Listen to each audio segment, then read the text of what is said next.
गुरुवे नमः। गुरुवे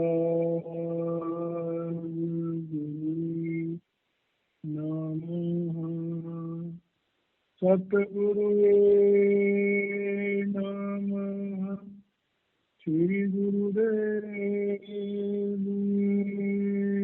नमः। परम पिता परमेश्वर और गुरु साहिबान के रहम करम से हम सब भाई बहन स्पिरिचुअल टॉक चैनल पर सत्संगों का आनंद ले रहे हैं। ये सत्संग श्री गुरु ग्रंथ साहिब के अंतर्गत सुखमनी साहिब के पदों के माध्यम से किए जा रहे हैं। आज हम 5वें श्लोक के अंतर्गत पहले पद को लेंगे। पहले हम इसका उच्चारण करेंगे और उसके बाद इसके आंतरिक भाव को समझने का प्रयास करेंगे।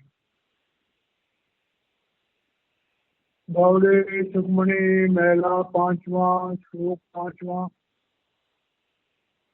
देनहार प्रभु छाड़ के लागहियान सुआय। नानक कछु न सीजई बिन नावे पट जाय।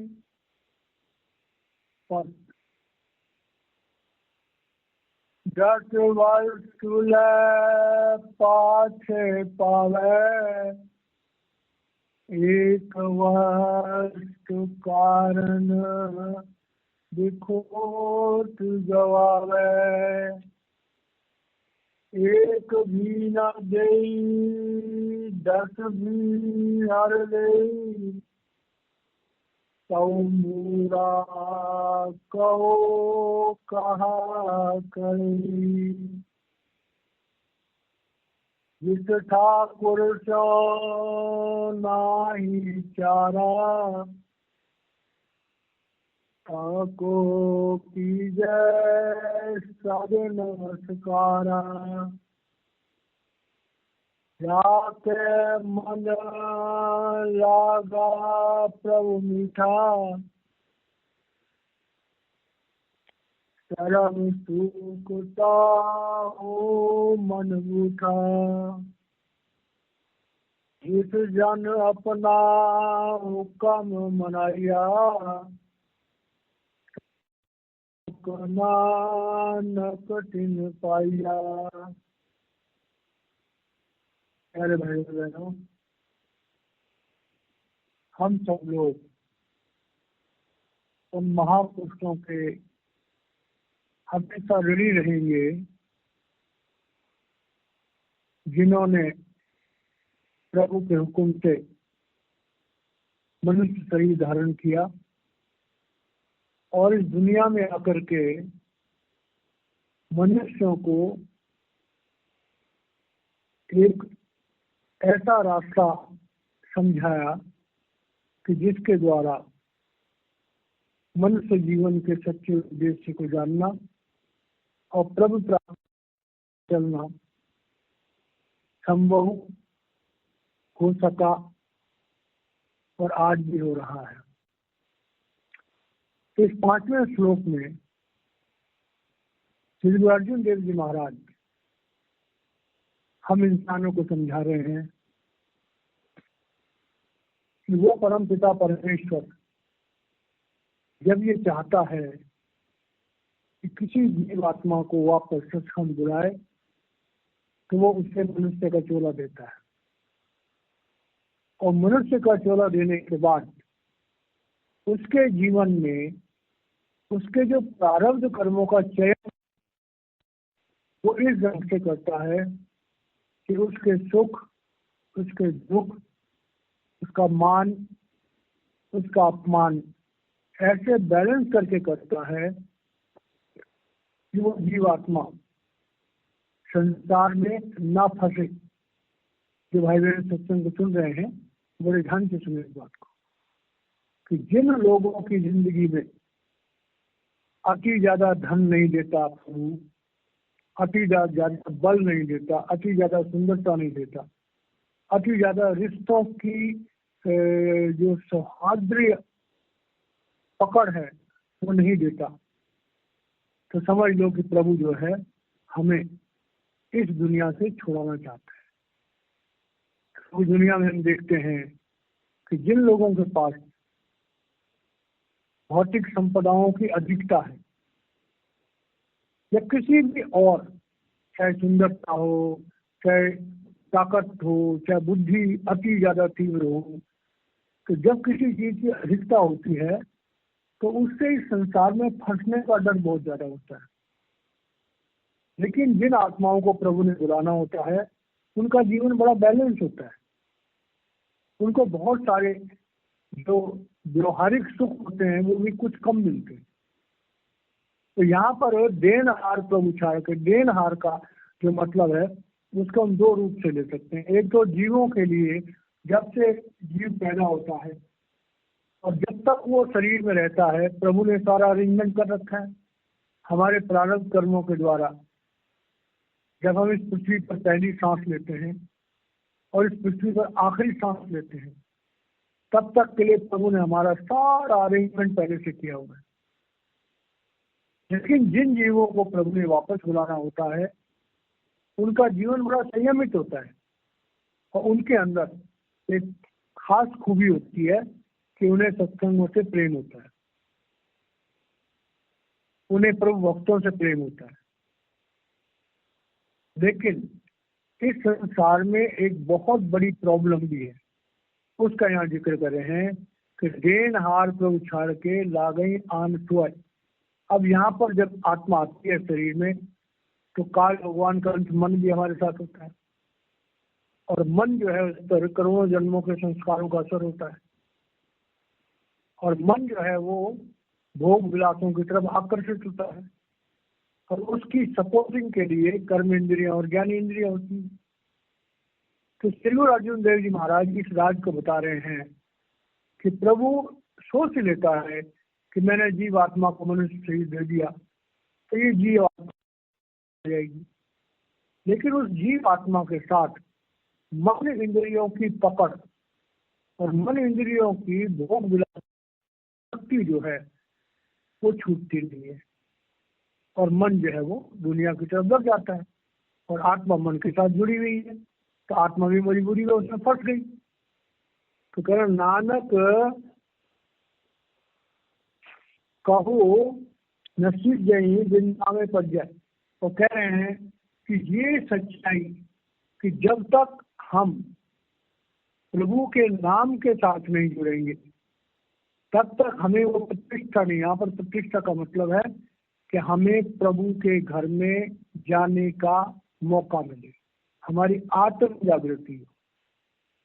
श्री गुरु अर्जुन देव जी महाराज कह रहे हैं कि जब तक हमारे जीवन में, यहाँ नानक लिखने का मतलब है, जब तक हमारे जीवन में एक समर्थ सद्गुरु, एक ब्रह्म ज्ञानी, एक आत्मवेता पुरुष जब तक हमें नहीं मिलेगा, जब तक हमें उसका साथ नहीं मिलेगा, तब तक हम अपनी आत्मा की प्रतिष्ठा, और जिसे हम आत्मज्ञान कहते हैं, तब तक हमें आत्मज्ञान प्राप्त नहीं हो सकता, क्योंकि जो काल का विधान है उसमें मन इंद्रियां प्रबल है। तो ये संसार में मनुष्य की क्या अवस्था है उसका जिक्र कर रहे हैं। तो इस 5वें श्लोक के अंतर्गत जो अष्टपदी आएंगी उनमें इसी सब्जेक्ट का विस्तार होगा। अब पहले पद में बड़ी गहराई से हमें समझा रहे हैं कि दुनिया में क्यों हम प्रभु की तरफ नहीं चल पाते, क्या कारण है कि प्रभु ने हमारे लिए सब कुछ अरेंजमेंट कर दिया, उसके बावजूद भी हम प्रभु की तरफ नहीं चल पाते। तो हम लोगों की क्या कंडीशन है, हमारी क्या सोच है, उसका जिक्र कर रहे हैं कि 10 वर्ष से पावे एक वस्तु कारण दिखो गवाए। अब ये बात बड़ी गहराई से समझने वाली है। हम लोग देखते हैं कि जब महापुरुष दुनिया में आते हैं, एग्जाम्पल के तौर पे हम समझे कि एक समर्थ सदगुरु है, उस समर्थ सदगुरु के पास हम जाते हैं। जब हम उसके पास जाते हैं तो क्यों जाते हैं? 99% लोगों का महापुरुषों के पास जाने का एक ही कारण होता है कि क्या होता है, मेरे बाल बच्चे राजी रहें, मेरी बीमारी दूर हो जाए, मेरे घर में जो मन मुटाव है वो दूर हो जाए, मेरे बच्चों की अच्छी तरह शादी हो जाए, मेरे बच्चों के बच्चे हो जाए। तो भौतिक संपदाओं की उपलब्धियों को प्राप्त करने के लिए अक्सर मनुष्य जो है वो प्रयत्नशील रहते हैं। अध्यात्म की तरफ चलना तो अगला कदम है, पहला कदम तो मनुष्य होना है। अब मनुष्य होने के नाते कुछ तो प्रभु ने हमें भौतिक संपदाएं दी, और जो उस प्रभु ने हमें नहीं दी उसके लिए हम जाकर के गुरुद्वारों में, मंदिरों में, चर्चों में, अपने अपने धर्म स्थानों में जाके माथा रगड़ते हैं, हे प्रभु मेरे पास ये नहीं है मुझे दे, हे प्रभु मेरे पास ये नहीं है मुझे दे। अब प्रभु ने वो चीज हमें इसलिए नहीं दी कि अगर प्रभु हमें दे देता तो हम फंस जाते, लेकिन हम जबरदस्ती मांगते हैं प्रभु से कि हमें फंसा। दुनिया में हम देखते हैं किसी की शादी नहीं होती तो क्या शादी नहीं हो रही है? अरे भाई, प्रभु के विधान के मुताबिक अगर तुम्हारा लेना देना नहीं है तो तुम्हारी शादी क्यों होगी? किसी के बच्चे नहीं होते हैं तो देर डॉक्टरों के पास जाते हैं, देर साधु महात्माओं के पास जाते हैं, बड़े बड़े भंडारे करते हैं हमारे बच्चे हो जाए। अरे भाई, तुम्हारा लेना देना ही नहीं किसी के साथ में, तो कोई जीवात्मा तुम्हारे घर में क्यों आएगी? तो यहाँ पर श्री अर्जुन देव जी महाराज कह रहे हैं कि मनुष्य जो जीव आत्मा है वो मन की जो चालाकियां हैं, मन के भ्रमित स्वभाव के कारण से वो दुनिया में फंस जाती है। और हमारा क्या हाल है? प्रभु ने हमें 10 वस्तुएं दी। कहने का मतलब क्या है? हमारे जीवन को चलाने के लिए जो आवश्यक सामग्री थी वो प्रभु ने हमें प्रारब्ध कर्मों के अंतर्गत हमें दे दी। अब हमें क्या चाहिए था कि प्रारब्ध कर्मों के अंतर्गत हमारा जीवन निश्चित हो गया। अब हमारे कि हम अपने क्रियामान कर्मों को प्रभु प्राप्ति के लिए लगाते, लेकिन नहीं, दुनिया में क्या हाल हो गया है कि जो प्रभु ने जानबूझकर हमें नहीं दिया उसी चीज के पीछे हम पड़ जाते हैं। महापुरुषों के पास जाओ, वो क्या कहते हैं? तो चेले आते हैं, मांगते रहते हैं। अब उन्होंने चीजें मांगी, माना किसी चेले को गुरु ने 9 चीजें दे दी और 10वीं चीज गुरु ने नहीं दी, तो वो क्या कहते हैं? कई तो आना ही छोड़ देते हैं। जब तक उनकी डिमांडें पूरी होती रहती हैं तब तक महापुरुषों के पास जाते रहते हैं। जिस दिन उनकी कोई डिमांड पूरी नहीं हुई उस दिन महापुरुषों के पास जाना ही छोड़ देते हैं। तो हम लोग जो हैं, जो धर्म स्थानों में भी जाते हैं, माथे रगड़ते हैं, जो महापुरुषों के पास भी जाते हैं, तो हमारा वास्तविक भाव क्या होता है? कोई विरला होता है जो प्रभु प्राप्ति के रास्ते पर चलने के लिए महापुरुषों से सपोर्ट मांगता है। नहीं तो ज्यादातर लोग जो है वो दुनिया की प्राप्ति के लिए, दुनिया की तरक्की के लिए ही महापुरुषों के पास जाते हैं। तो कह रहे हैं ये हाल है दुनिया का कि अगर उन्हें 10 वस्तुओं में से 9 वस्तु मिल जाए और 10वीं न मिले तो वो अपना विश्वास हटा लेते हैं, भगवान पर भी विश्वास हटा लेते हैं। हे प्रभु, तूने मुझे ये चीज नहीं दी, अब मैं तेरा नाम नहीं लूंगा, अब मैं तेरे दर्शनों के लिए नहीं आऊंगा। कहते ये हाल है दुनिया का कि 10 वस्तु जो मिल गई हैं, अगर एक नहीं मिली तो उसका विश्वास जो खत्म हो जाता है। अब कह रहे एक भी ना दे और 10 भी ले ले तो मूला क्या करे? अब देखिए कि जब हम संसार में देखते हैं कि कहाँ तो इंसान जो है वो 10 वस्तु पाने के बावजूद भी एक वस्तु के लिए नाराज हो जाता है, विश्वास खो लेता है। कह रहे हैं अगर वो परमात्मा एक भी ना दे और 10 भी ले ले, मतलब क्या हुआ कि हम देखते हैं कि संसार में जो लोग होते हैं दुनिया के लिए मारामारी कर रहे होते हैं, और उनके साथ कभी कोई ऐसा हादसा होता है कि उनकी सारी संपत्ति जो है वो नाश हो जाती है, कोई एक्सीडेंट हो गया, उनके शरीर का बुरा हाल हो गया। तो कई घटनाओं के कारण से जीवन जो है वो तहस नहस हो सकता है। हम अपनी आंखों के सामने देखते हैं कि एक्सीडेंट्स होते हैं, बड़े बड़े हादसे होते हैं, बहुत सारे लोग उस पर मर जाते हैं, हमारे जीवन में उथल पुथल हो जाती है, हमारे जीवन में बड़ा भयानक परिवर्तन हो जाता है। तो कह रहा है कि उस प्रभु का विधान को चैलेंज मत करो। अगर वो प्रभु हमें उस जैसे एक चीज से नाराज होगी है ना, वो एक भी ना दे और 10 भी ले ले तो क्या करेगा? उसका एग्जाम्पल देख लो। जैसे कई लोग होते हैं बड़ी मार धाड़ हेरा फेरी, बड़े बड़े चालाकियां करके बहुत बड़ा एम्पायर खड़ा करते हैं, और जब वो बड़ी अच्छी पोजीशन पे आते हैं तो पति पत्नी में तलाक हो जाता है। लाखों करोड़ों रुपया इकट्ठा करने के लिए उन्होंने हजारों षड्यंत्र किए, और बाद में क्या हुआ कि जैसे माना तलाक हो गया, एक चालाक इंसान है, उसने ज्यादातर संपत्ति अपनी हड़प कर ली। तो दुनिया में धोखे भरे पड़े, रिश्तों में बहुत बड़े धोखे हैं, पति पत्नी में बहुत बड़े धोखे हैं, भाई बहनों में बहुत बड़े धोखे हैं, बाल बच्चों में बहुत बड़े धोखे हैं, माता पिता और बाल बच्चों के बीच में बहुत बड़े धोखे हैं। तो कह रहे हैं कि भाई इस संसार में एक तो कर्मों का विधान है जो हमारे प्रारब्ध कर्मों के हिसाब से, दूसरा क्रियामान कर्मों के भी प्रतिफल होते हैं। जैसे हम कर्म करते हैं वैसे हमारे कुछ फल होते हैं। तो कह रहे हैं कि भाई उस परमात्मा को जब दया आती है और वो हमें इस काल चक्र से, जन्म और मृत्यु के चक्र से हमें बचाना चाहता है, तो हमारे लिए वो अरेंजमेंट करता है। और मन इतना बड़ा मूर्ख है कि वो संसार की इन लज्जतों से, इन वासनाओं से हटना ही नहीं चाहता। तो यहाँ पर इस पद में मनुष्य जीवन में मन की प्रबलता, मन का इंद्रियों के साथ मिल करके भोगों रसों की लज्जत में जो आसक्ति है उसका यहाँ मेन जिक्र कर रहे हैं। क्योंकि सारा खेल तो मन का है। जब मन दुनिया में आसक्त होता है तभी वो फंसता है, और क्योंकि मन फंस गया तो हमारी आत्मा मन के साथ जुड़ी हुई है, तो आत्मा भी मजबूर है। बिना मन की मदद के आत्मा इस पिंडी शरीर से ऊपर तो आ ही नहीं सकती।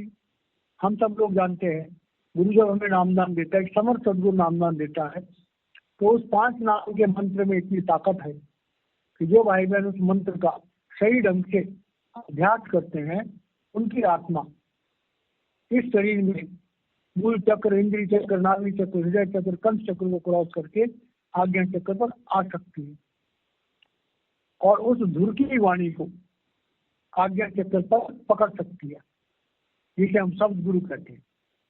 और शब्द गुरु के साथ ऊपर के मंडलों में, नूरी गुरु के साथ ऊपर के मंडलों में सफर कर सकती है।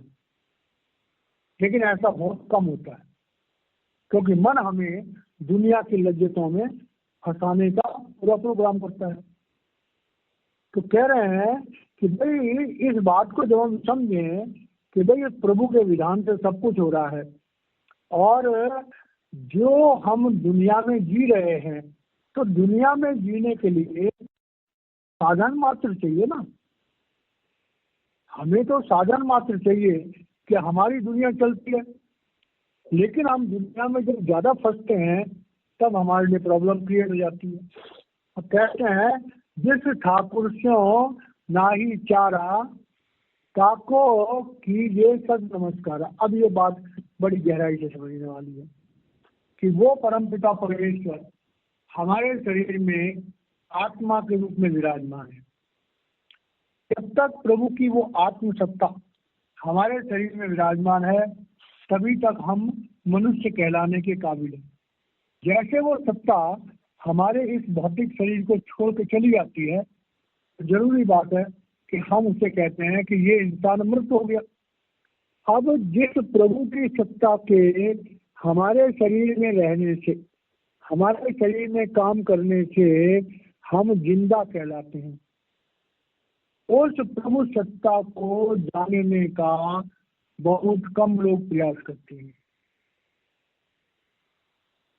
श्री गुरु अर्जुन देव जी महाराज कह रहे हैं कि जिस ठाकुर क्यों नाही चारा, जिस प्रभु सत्ता के बिना हम एक पल जिंदा नहीं लेके जा सकते हैं, कि उस प्रभु सत्ता को ताको कीजिए सद नमस्कारा। अब सद नमस्कारा का मतलब होता है कि एक एक पल उसको याद करना। नफस नफस मुझे लाजिम है शुक्र का सिजदा, कि मेरे दोस्त का ऐसा है जिंदगी मेरी। श्री गुरु अर्जुन देव जी महाराज कह रहे हैं कि भाई मनुष्य जीवन प्राप्त करके हमारे जीवन में एक महापुरुष का होना अति आवश्यक है। और वो महापुरुष जो हमें मंत्र देता है, वो महापुरुष हमें जो नाम देता है, उस नाम का हमें हर घड़ी हर पल सिमरन करना चाहिए। यहाँ पर है ताका कीजिए सद नमस्कारा। सद नमस्कारा का मतलब होता है एक एक पल हम गुरु के दिए हुए मंत्र का सिमरन करें। जब तक हम एक एक पल अपने सदगुरु के द्वारा दिए गए उस महामंत्र का सिमरन नहीं करेंगे, तो परम संत कृपाल सिंह जी महाराज कहा करते थे कि एक पल के लिए भी नाम से विमुख होने पर काल हमें फंसा सकता है। जैसे ही हम नाम से हटते हैं तो काल सत्ता प्रबल हो जाती है, जैसे ही हम नाम में डूबते हैं तो काल सत्ता कमजोर हो जाती है। तो श्री गुरु अर्जुन देव जी महाराज हमें समझा रहे हैं कि भाई ए जीव आत्माओं, अगर तुम प्रभु के घर वापस जाना चाहती हो तो एक एक पल प्रभु के उस नाम में लगे रहो। मन के द्वारा जो हमें संकल्प और विकल्प दिए जाते हैं, नाम के सिमरन से वो डाइल्यूट हो जाते हैं। नहीं तो अगर हम जरा सा भी नाम से विमुख होते हैं तो मन हमें संकल्प और विकल्प के द्वारा भरमाने का पूरा प्रयास करता है। तो कहना वही प्रभु प्राप्ति के रास्ते पर चल सकता है जो हर घड़ी हर पल उस नाम का सिमरन करे। तो नाम का सिमरन करना बहुत जरूरी है। आगे कह रहे हैं कि जाके मन लागा प्रभु मीठा। अब ये बात बड़ी गहराई समझने वाली है। जब हम नाम का सिमरन करते हैं तो हमें नाम सिमरन में मजा आता है, आनंद आता है। नाम सिमरन में जब आनंद आता है तो पहले तो हमारा मन शांत होता है, उसके बाद में हमें अपने अंदर में बहुत सारे नज़ारे दिखाई देते हैं। तो अंदर के नज़ारों में जब हमारा मन, क्योंकि मन भी ब्रह्म का अंश है, मन को भी अंदर जाने में दिक्कत होती है, लेकिन अंदर जाके मन भी बड़ा खुश होता है। अब कह रहे हैं अंदर जब हम ध्यान लगाते हैं और ध्यान लगा के हमें अंदर में रोशनियां दिखाई देती हैं, बहुत सारे दिव्य दृश्य दिखाई देते हैं, तो मन उसमें बहुत ज्यादा खुश हो जाता है। मन बहुत खुश हो जाता है। तो कह रहे हैं कि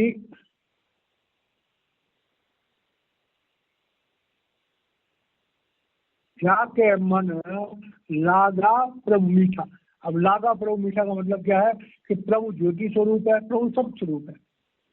जिस इंसान को अंदर में शब्द सुन करके आनंद आता है, जिसको अंदर में दिव्य दृश्य देख के आनंद आता है, तो उस इंसान के जीवन में एक अजीब सा परिवर्तन आ जाके मन लागा प्रभु मीठा, सब सुख ताहू मन मूठा। अब देखिए, जो लोग भजन सिमरन करते हैं, जो अंदर में शब्द के साथ जुड़ते हैं, जिनको अंदर में दिव्य ज्योति दिखाई देती है, उनका मन दुनिया की वासनाओं से हटना शुरू हो जाता है। क्योंकि दुनिया के जो बाहर के भोग विलास के रस हैं, उनमें अशांति है, वो हमेशा अतृप्त रहते हैं। हम दुनिया की वासनाओं को भोग करके कभी पूर्ण तृप्ति प्राप्त नहीं कर सकते। असल में हमारे मन को तृप्ति कब मिलती है? जब हम नाम के उस महारस को पीते हैं। तो कह रहे हैं कि जिसके मन में शब्द और प्रकाश की लगन लग जाती है और जो उसमें रस प्राप्त करता है, सरब सुख ताहु मन बूथा, उसका मन जो है वो सही तरीके से पूर्ण रूप से जो है वो शांत होना शुरू हो जाता है। इस बात को जो भाई बहन सत्संग सुन रहे हैं, हम कितनी मर्जी किताबें पढ़ लें, हम कितने मर्जी सत्संग सुन लें, हम कितने मर्जी धर्म स्थानों में सेवा कर लें, हम कितने मर्जी तीर्थ व्रत नित नियम कर लें, जब तक हमारे मन की चंचलता शांत नहीं होगी तब तक हमें आनंद नहीं आएगा।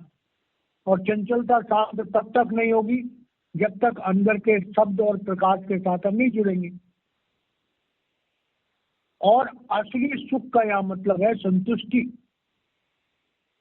असली सुख का मतलब है जब मन ठहर जाता है, जब मन डिमांड करना बंद कर देता है, वो सुख की बात कर रहे कि सरल सुख काहू मन बूथा, कि उसी इंसान के मन में संपूर्ण सुख आ जाएगा, मतलब मन शांत हो गया।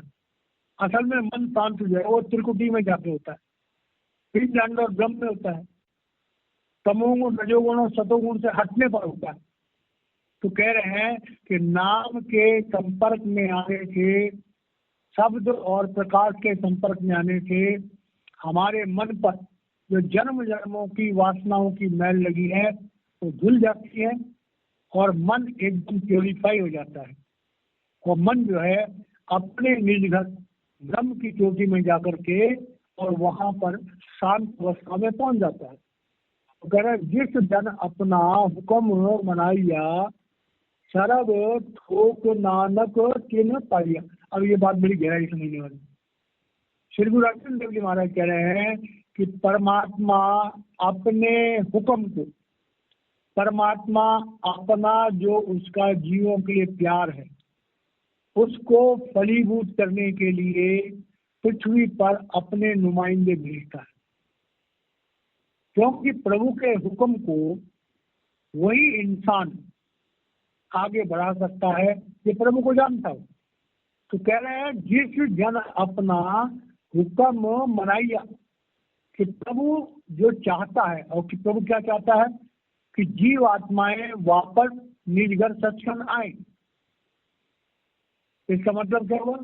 श्री गुरु अर्जुन देव जी महाराज कह रहे हैं कि जब प्रभु ये चाहता है कि कुछ जीव आत्माएं वापस निज घर सचखंड आए, वो अपने नुमाइंदे को सचखंड से, एक अपनी जीव आत्मा को सचखंड से मनुष्य का चोला प्रदान करके पृथ्वी पर भेजता है।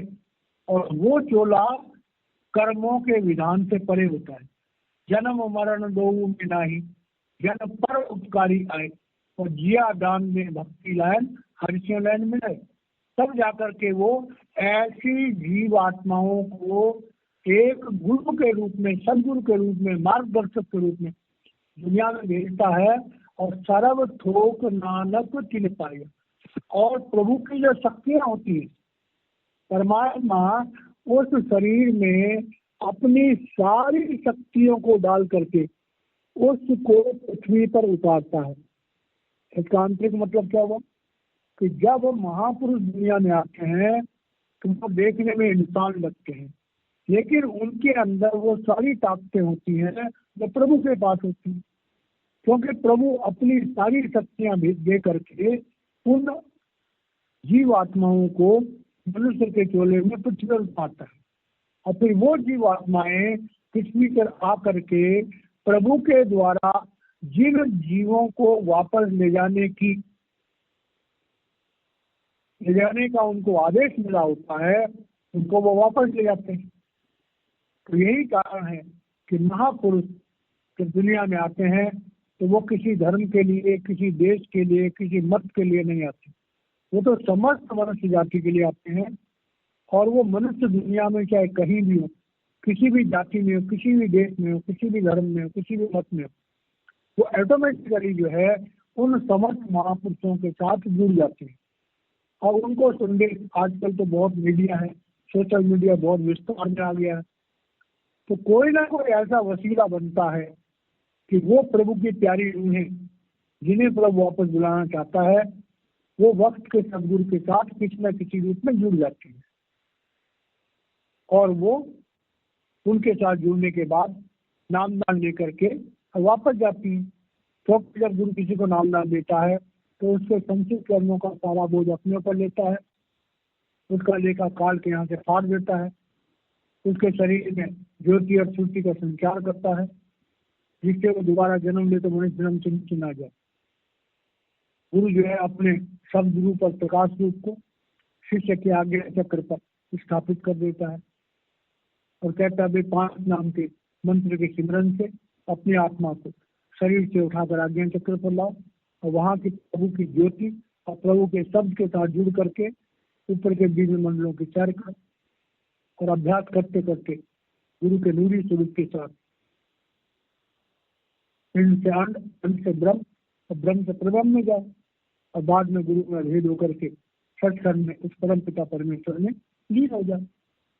तो ये एक प्रोसेस है जो संसार में महापुरुषों के द्वारा संपन्न होता है। हमारा सौभाग्य है इस पवित्र ग्रंथ के द्वारा हमें इन गूढ़ रहस्यों के बारे में समझ में आती है और प्रभु की कृपा से ये सत्संग होते हैं। तो इस तरह से यहाँ पर हमारे 5वें श्लोक का पहला पद समाप्त होता है।